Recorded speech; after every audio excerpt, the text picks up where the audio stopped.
Mipadayag si Pangulong Rodrigo Duterte sa iyang mensahe sa katawhan karong Kapaskuhan nga nagsentro sa panaghiusa, kalig-on ug determinasyon sa matag Pilipino luyo sa pandemya. Atong paminawon ang mensahe sa Pangulo.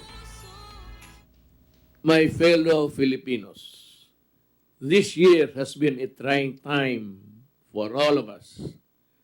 Many lives were lost and forever changed due to COVID-19 pandemic and several natural calamities.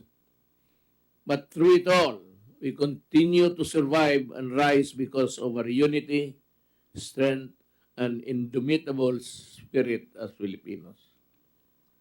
The Christmas season, let the story of Jesus Christ's birth remind us that we should always have hope even in darkness, poverty, and suffering.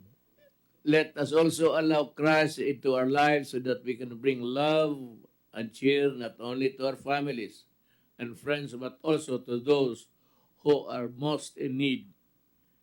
May we all have a meaningful celebration and let us be hopeful of the better days ahead. Maligayang Pasko sa ating lahat.